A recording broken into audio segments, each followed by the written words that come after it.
Good afternoon, Mr. Sikorsky. I would like to go back to your testimony where you mentioned that our cyber adversaries are utilizing AI to really enable some of their malicious behavior, like creating more sophisticated phishing attacks, finding new attack vectors, enhancing the speed of lateral movements once they do intrude upon a network.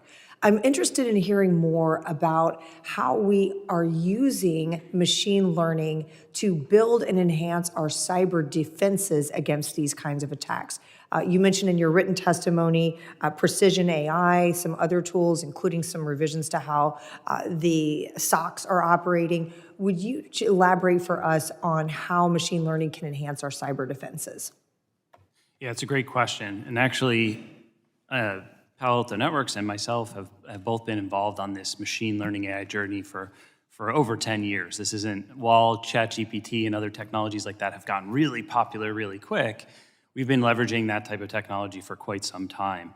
Myself specifically on malware, anti-malware technology to be able to detect malware on a system. And so we've been training models to do that. We've been for quite some time.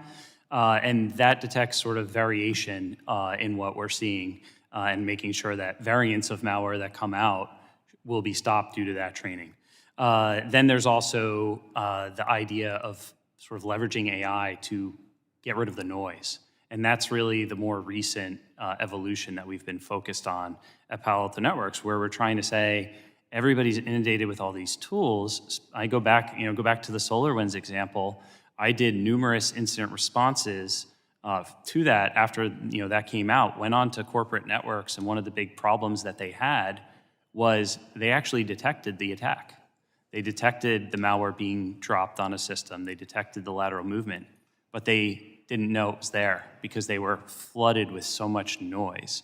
And so what we're doing is we're taking our technology and very much focusing on how to put these alerts together, reduce the amount of information so that the brains of the analysts, who, by the way, are getting burned out by having to look at so much data that makes no sense to them.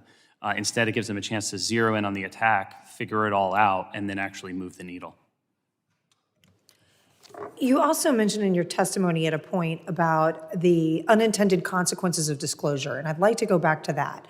Particularly raise a concern that public disclosures that require information about how we are using AI to train and defend networks, that requiring disclosures of a certain type could unintentionally create a roadmap for the cyber adversaries and reduce our overall security. I'm interested, if you were a policymaker, how would you balance disclosure requirements with not alerting our adversaries to the type of information that we don't want them to have?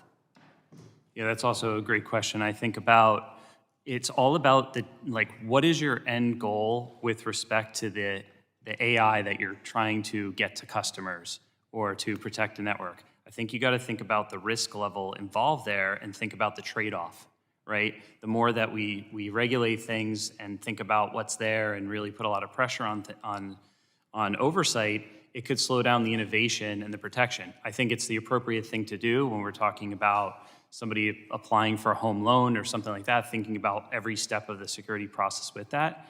I think when we start to talk about cybersecurity, we got to focus on what is the data. And is the data the ones and zeros, the malware, the detections to be able to eliminate attacks, and how important that is to make sure that we continue to make a difference with the technologies that we're building on the cyber war that we're all out there fighting day in and day out. You also mentioned, that reminds me of the concept of secure by design. Is that something, I know it's something that we need to be contemplating as we analyze internally what to regulate and in what manner. Share with us, if you would, a little bit more about secure by design and what that should mean to us as federal policymakers. Yeah, I think it goes back to the point that AI is here to stay no matter what any of us do, right? It's coming, and it's sort of like the internet, right? But we didn't plan security into the internet. We didn't plan security into all of the applications and everything that was built out. And instead, what we're stuck doing, and especially comes up as a cybersecurity company, is, we missed out on an opportunity to build things in a secure way. And that's where, when it comes to securing AI by design, you think about what are you building, how are you building it, what are you pulling in from the supply chain into that build, how are you protecting the application as it's running, how are you protecting the models, the data, everything as it's actually flowing out to customers or otherwise. And I think that's where a really big focus on building things in a secure way is really important. Thank you, Mr. Chairman. I yield back.